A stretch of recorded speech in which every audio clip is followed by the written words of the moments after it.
I want to ask you about the first breaking news I have read out in the beginning of the show. How significant is Russia's latest aerial assault on Kiev, and what does it reveal about the current phase of the war? Yeah, good afternoon and thanks for inviting me again here.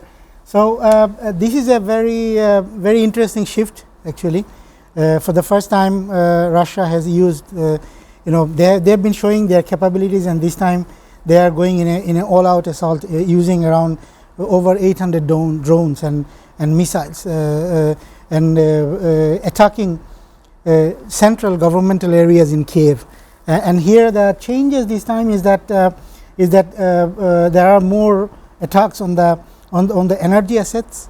There are more attacks on the civilian locations.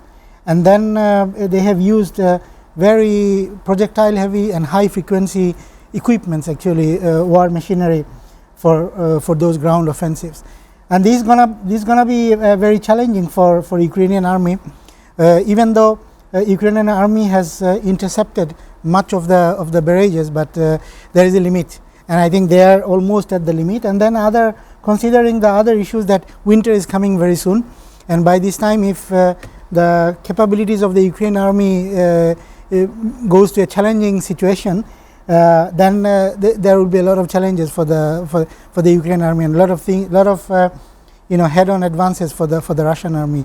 Sir, in a short answer, do you think, or do you find any hope that escalation will be more intensive, or the peace negotiation will put a right milestone on this process? So currently the diplomacy has stalled completely, right? And we have seen that President Putin has visited China, and then he came back, and then he immediately went into the assault. So I don't see diplomacy playing any role in a very near term. Sir, how effective are Western sanctions so far in curbing Russia's war capacity, and what new tools might be European Union and United States deploy, because the primary negotiation deals has failed and President Putin is getting more strength from his allies like China, North Korea, Iran, Turkey, even in India, to escalate the attack on Ukrainian zones, even in the parliament? Yeah, as our esteemed colleague from Washington DC mentioned, without any stronger global coordination, the effect of the sanctions will plateau. It will saturate at some point of time, and that is what has happened. The Russian economy and the energy revenues have suffered greatly, but it hasn't. The sanction hasn't been able to cripple it completely, the war machinery and so on. So that's a big challenge that I clearly see. And also, you see that there is one big issue is that, due to the energy needs, and the winter is coming, so the need of these energy needs in different countries will become even higher compared to the summertime. So Russia will always adapt to the sanction rules and regulations and go via third party and the third countries and so on. So those are really challenging issues for, let's say, US and the NATO to handle actually.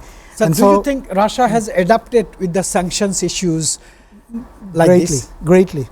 They have been really clever, and they have really adapted to this, and that has given them kind of like a sanctuary.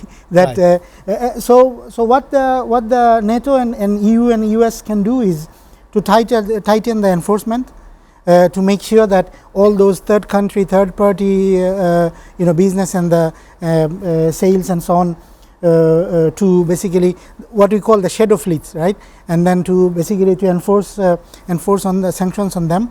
And then of course one way is actually to introduce tighter measures on the third countries who are using those services, and right. That we see on India and China. I totally agree with Dr. Imadur Rahman. Russia has created some proofs. What is that? Sanction proof, attack proof, alliance proof. How might NATO respond to the increased Russia-China coordination, particularly after the Beijing summit, because it seems Putin is more stronger? So NATO has to go for some sort of deterrent policies, like forward deployment also to go for like to enhance these rapid response forces and so on. That essentially means that you need money. And then what you do is that you go back to this Cold War policy that every NATO nation has to spend 3% of the GDP. So you will see that probably NATO is going in that direction.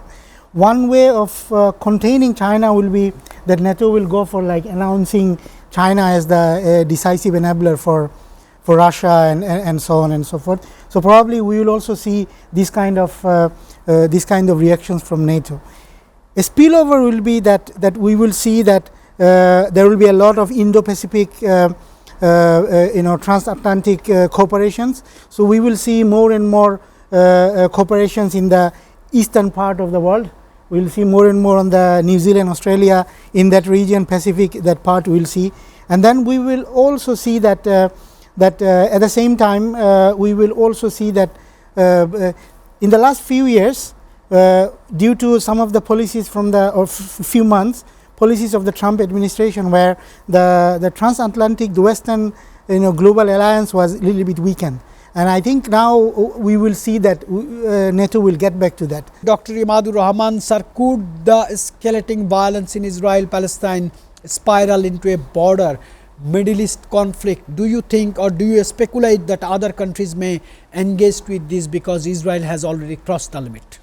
So there is a real danger on this aspect, and we have seen that the Gulf states and the EU countries have been providing a lot of feedback, a lot of warning on this, that it can really like spill over beyond what we see in Gaza. You have Hezbollah just on the north, and they are continuously, there are exchanges between Israeli army and the Hezbollah. You have Houthis in the Red Sea, and this area that we know that's been ongoing, off and on and so on. And then of course, the live broadcast of all the genocide that has been going on it has a big impact on the population in the Gulf states. So for the Gulf governments actually to take care of this political fallout with their people will also be very challenging. And we have already seen that UAE has given a warning actually to their population that any kind of meetings and so on and so forth are not allowed and so on. So I clearly see that there is a big danger that this conflict will be, this situation will be actually really spilled over beyond Palestine. One thing that is that the mere feeling of a person on the street that there is a huge humanitarian catastrophe in Gaza will also have a huge effect on the man on the street in the Gulf states.